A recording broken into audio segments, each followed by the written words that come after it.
Procrastination क्यों हो रही है कि हर इंसान इस समस्या से जूझता है। इवन मैं भी जूझा हूँ। और जो ईएफटी में मेन आकाश सर है, आकाश सर प्रोक्रेस्टिनेशन पे कराते हैं, बहुत प्रोक्रेस्टिनेशन करते थे और उसी से जूझ करके उन्होंने प्रोक्रेस्टिनेशन पे ईएफटी करना चालू किया। प्रोक्रेस्टिनेशन की समस्या जनरेट क्यों होती है? आपने मारवाड़ी थाली खाई है कभी? हाँ जी, कभी खाई खाइए। है? गुजराती खाइए थाली? खाइए। नहीं। मारवाड़ी थाली या गुजराती थाली लगभग सेम होती है, मतलब उसमें इतने सारे वैरायटी होते हैं कि दिमाग कंफ्यूज हो जाता है, हाँ, स्टार्ट कहाँ वो से बहुत करना है, क्या कंफ्यूजन खाना है। होता है। और उसमें कुछ ना कुछ बच जाता है। हाँ, बहुत पक्का बच ज्यादा। जाता है। इसका मतलब क्या है कि हमारे प्लेट में ओवर एक्स्ट्रा जब हम बर्डन भर लेते हैं तो हम कर नहीं पाते हैं और हम अपने आप को बोलते हैं कि हम प्रोक्रास्टिनेशन कर। इसको नॉर्मल भाषा में बोलते हैं ओवर कैपेसिटी वर्क। अब एक चीज इससे रिलेटेड एक चीज है कि जैसे मान लीजिए इंसान की डेप्थ कब बनती है, कर्जे कब बनते हैं? जब ओवर एक्सपेंसेस हो। ठीक है। और उसको हिंदी भाषा में क्या बोलते हैं? चद्दर से बड़ी पैर बाहर निकाले तो बाहर निकालना। नॉर्मल भाषा में बोलते हैं औकात से बाहर काम करना, कैपेसिटी से ज्यादा बड़ा काम करना। हमारी लिमिट कितनी है काम करने की, उससे ज्यादा अगर हम जब काम लेते हैं तभी हमारा प्रोक्रास्टिनेशन बनता है। हमारी बॉडी एनर्जी लेवल डाउन होती है, हमारा काम लिमिट बहुत ज्यादा है। अगर हम काम की टू डू लिस्ट नहीं बना रहे कि कितना काम करना है, तो हमको हिसाब नहीं मिल रहा है कि हम कितना कर सकते हैं, हमारी बॉडी की कैपेसिटी कितनी है काम करने की, हमारा माइंडसेट कितना काम करने का है। और हम अपने आप को झोंके जा रहे हैं सारा काम, मतलब हमारी कैपेसिटी 8 घंटे काम करने की, हम अपने बॉडी को 15 घंटे के लिए पुश कर रहे हैं। तो हम ना 8 घंटे ढंग से काम कर पाएंगे, 15 घंटे तो सवाल ही नहीं है। क्योंकि हमारा जो इमोशंस है वो हमारे को पहले ही रिफ्लेक्ट कर देता है कि तुम ओवर बर्डन में हो, तुमसे काम नहीं हो सकता है। और वहां पे हमारे इमोशंस खुद को रोकने लगते हैं। ठीक है। अब आवाज आ रही है हाँ मेरी? जी। हाँ जी, हाँ जी सर, आ रही है। हाँ। तो अभी मैं आपको मिर्च वाला टैपिंग तुमने फिर कराऊंगा उसमें खाना। और एक चीज तुम्हें समझाऊंगा, खाना है अपने आप मिर्च को वाला? कर लो आप। बैकग्राउंड से अजीब सी आवाज आ रही है, लेट्स डू द टैपिंग। हाँ जी। एक्चुअली मैं ना यहाँ अपने सिस्टर के घर आई हुई थी, तो कोई मैं बात नहीं। दूसरे रूम में जा रही। हाँ जी, मैं कोई दूसरे दिक्कत नहीं, सिस्टर को भी बैठा दो टैपिंग कराने के लिए, उनकी भी प्रोक्रेस्टिनेशन हट जाएगी।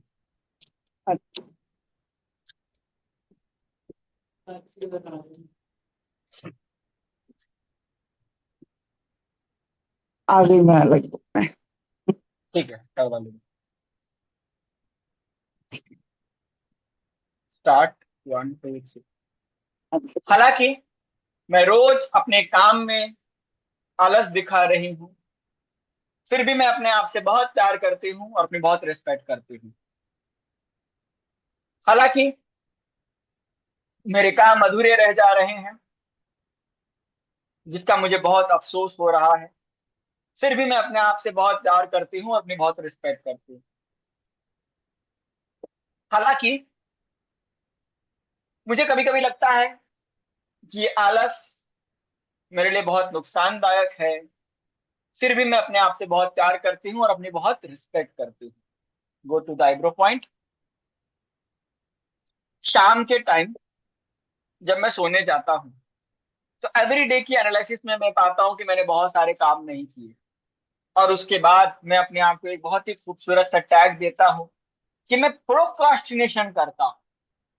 मेरे से आलस हो गया, मैं काम नहीं कर पाया, मेरी प्रोक्रास्टिनेशन बढ़ गई है। मैं अपने आप के अपने माइंड को टैग देना चालू कर देता हूँ, अपने आप को क्लेम देना चालू कर देता हूँ कि मैं काम नहीं कर पाता हूँ और मैं आलसी इंसान बन रहा हूँ, मैं प्रोक्रास्टिनेशन करना स्टार्ट कर चुका। और ये टैग मुझे मेरे सर पे एक क्राउन पहना देता है जो इतना बर्डनफुल हो जाता है कि मैं रिस्पेक्टिवली कोई काम करने की सोच भी नहीं पाता हूँ। मेरा माइंड सेट वहीं पे अपने आप को ब्लॉक कर देता है।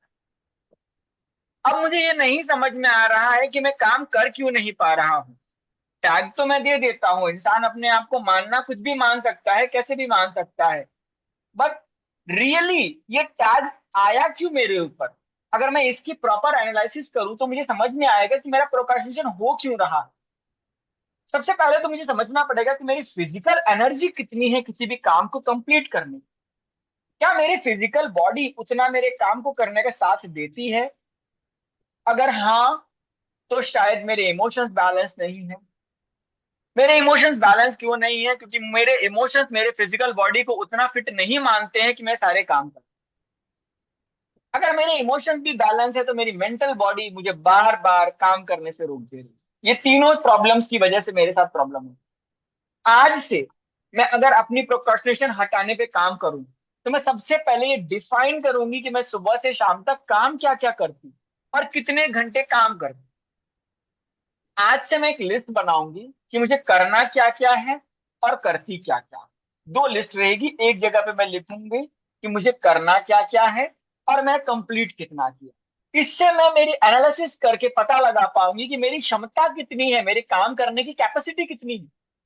जैसे अगर एक बैलगाड़ी को 10 किलो माल लेके जाने की कैपेसिटी है और हम उसको 50 किलो माल लोड कर देंगे तो वो बैलगाड़ी नहीं चल पाएगी। और हम बाद में बोले कि बैल आलस कर रहा है तो हमसे बड़ा बेवकूफ कोई नहीं। हम अपने आप को बर्डन में ढाल करके और अपने आप को एक आलस का टैग देते हैं, हम गलत कर रहे हैं। हमें समझना पड़ेगा कि हमको कितना काम करना था और हमने कितना किया। रियलिटी में कितने काम करने की कैपेसिटी है हमारी, ये हमको आइडेंटिफाई करना पड़ेगा। आइडेंटिफिकेशन से हमें समझ में आएगा कि हम अपने आप को कितना डेली सुधार सकते हैं। अगर हमने 20 काम लिए थे और सिर्फ 5 काम कंप्लीट किए तो हमारा माइंड ये बोलता है कि हमारे अंदर कैपेसिटी सिर्फ 5 काम करने की है। अब हम अगले दिन से सिर्फ 6 काम लेंगे और वो 6 काम को कंप्लीट करेंगे। जैसे ही हम 6 काम को कंप्लीट करेंगे हमारा माइंड बोलने लगेगा yes you can do it. तुम्हारे अंदर कैपेसिटी बढ़ गई है, तुम पूरे काम कर पा रहे हो। माइंड ये नहीं देखता है कि मैंने कितने काम किए, माइंड ये देखता है कि मैंने कितना परसेंट रेशियो में कंप्लीशन किया, मेरा सक्सेस रिजल्ट कितना है, माइंड ये देखता है। तो माइंड उसके बाद मुझे ट्रीट करने लगेगा कि हाँ मैं अचीवर हूँ, मैं सक्सेसफुल हूँ, मैं जितने काम लिया था मैं उतने काम किया। उसके बाद मेरा माइंड रिफ्लेक्ट करते करते एक एक काम को धीरे धीरे धीरे धीरे बढ़ाते बढ़ाते बढ़ाते मैं अपने एक्चुअल काम के लेवल पे कुछ टाइम में आ सकता। एक बैग अगर मैं मेरे शरीर, अपने माइंड और अपने इमोशंस पे बर्डन डालूंगा तो मैं फेल हो जाऊंगा। ये सत्य है, ये बहुत ही क्लियर सत्य है। और इसी वजह से मैं, मेरा प्रोक्रास्टिनेशन हो रहा है, इस वजह से मैं फेल हो। रियलिटी यही है कि मैं बहुत सारे बर्डन अपने सर पे ले ले रहा हूँ, जो बर्डन मेरे संभाल के बाहर है। आज से मैं एक लिस्टिंग प्रॉपर करूंगा जिसकी वजह से मुझे समझ में आए कि मैं क्या काम करना चाहिए, क्या नहीं करना चाहिए, क्या सही है क्या गलत है। और इसके बाद मुझे अपने आप को एक लिमिट में लेके जाना पड़ेगा कि मैं इतना काम कर सकता हूँ। डेली उस काम की लिस्ट को लिखना और उस काम को कंप्लीट करना। जब मैं काम को कंप्लीट करके रात में सोने जाऊंगा तो मेरा मन, मेरे इमोशन, मेरी बॉडी बोलेगी कि हाँ मैं सक्सेसफुल हूँ, मैंने 100% रेशियो काम कंप्लीट किया। उसके बाद मगर एक एक काम में बढ़ाऊंगा तो मेरे रेशियोज बढ़ेंगे, मेरे इमोशंस खुद को लेके सेटिस्फेक्शन जोन में जाएंगे, जो आज कहीं गिल्ट और शेम में है। अब जैसे ही इमोशन सेटिस्फेक्शन जोन में जाना चालू करेंगे वैसे ही मैं बूस्ट अप होना चालू करूँ। अब मुझे समझ में आ गया है कि मेरी इमोशंस को सेटिस्फेक्शन जोन में लेके जाना बहुत जरूरी है। एक सेटिस्फाई इमोशंस हमेशा हैप्पीनेस जोन क्रिएट करता है और हैप्पीनेस जोन हमेशा किसी भी काम को पूरा करने में बहुत ज्यादा मदद करती है। I really believe that I have to do audit of my work list and I have to implement my work system as per the Kaizen। मैं डेली एक एक परसेंट अपने आप को चेंज करके 100 दिन में 100% चेंज कर सकता हूँ। लेकिन एक ही दिन में 100% सोचूं तो मैं 1% भी अपने आप को चेंज नहीं कर पाऊंगा। मैं एक्सेप्ट करता हूं कि मैं मेरी बॉडी को ओवर बर्डन दे रहा था, मैं एक्सेप्ट करता हूं कि मैं मेरे इमोशंस को डिस्करेज कर रहा था, फियर में डाल रहा था, जो आज से मैं नहीं डालूंगा।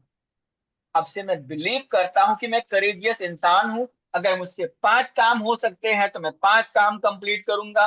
उसके बाद वो एक हफ्ते तक कंप्लीट करने के बाद छठे काम को ऐड ऑन करूंगा। जितनी मेरी कैपेसिटी है उसको कंप्लीट करूंगा, मेरी बॉडी एक फंक्शनिंग जोन में आ जाएगी, एक सेटिस्फेक्शन जोन में आ जाएगी, उसके बाद मैं उसको एक्सपेंड कर सकता हूँ। आई बिलीव इट कि I am a human who can convert maximum of effort of the my body, who can convert a maximum energies which is in my body, which is in my physical and mental body। मैं अपने आप को उस परमपिता का वो बच्चा मानता हूँ जो लिए हुए सारे काम को कंप्लीट करके अपने आप को सक्सेसफुल होता हुआ देखना चाहिए। रेज योर हैंड्स एंड से टू द यूनिवर्स, आज से मैं उतने ही काम लूंगा जितने मैं पूरे कर सकता हूँ। जो काम मेरे लिए नहीं है उसको मैं अपने सर पे नहीं लूंगा। जितने काम लूंगा उसे पहले पूरा करूंगा, फिर अगला कोई भी काम। अपना हाथ अपने सर पे रखिए और बोलिए, I am the most satisfied person in my life. मैं रोज जितने काम लेता हूँ उतने पूरे करता हूँ। मैं एक एक्टिव इंसान हूँ, एक एक्शन टेकिंग इंसान हूँ। मैं जितने काम लेता हूँ मैं पूरे करता हूँ। मैं मेरी जिंदगी में सक्सेसफुल इंसान हूँ।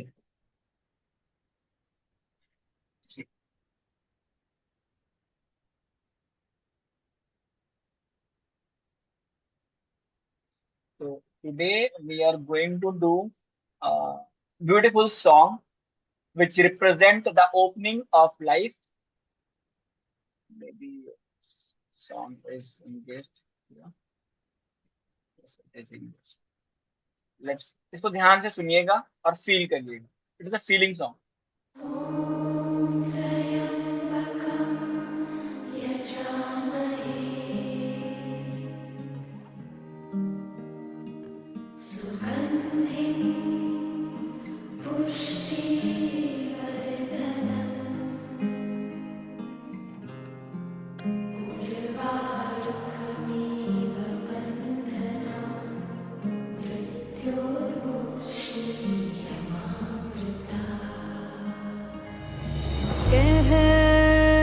कहता ये पल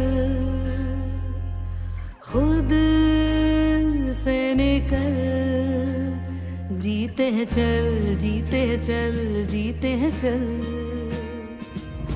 हम मुसाफिर था जाने दे, धूप आंगन में आने दे। जीते हैं चल, जीते हैं चल, जीते हैं चल।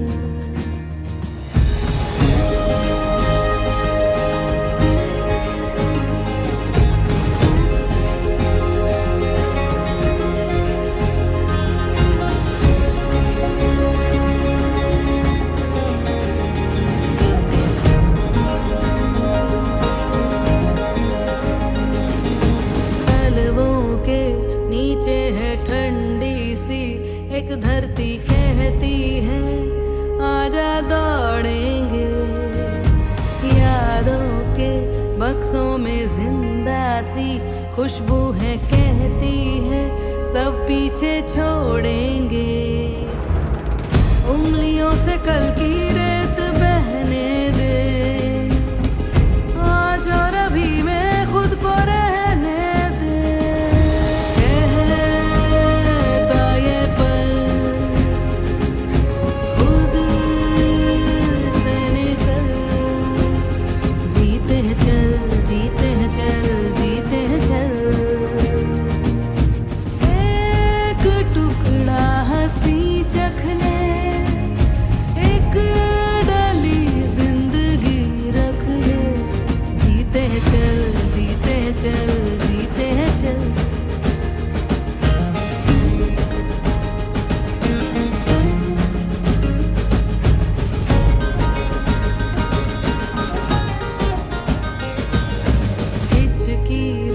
जाने दे सिसकी थम, जाने दे इस पल की ये गुजारिश है।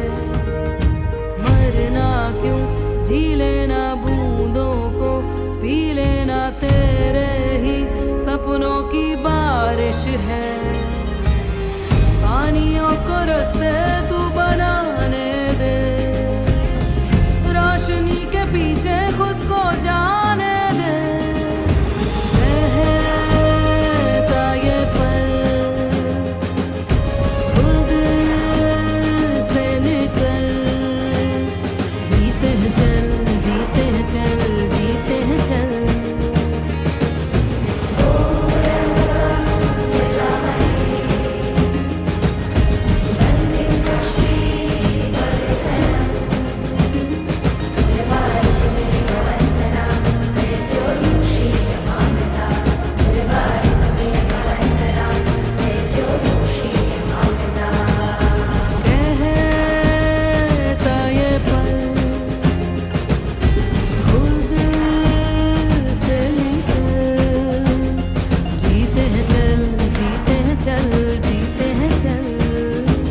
जीते चल।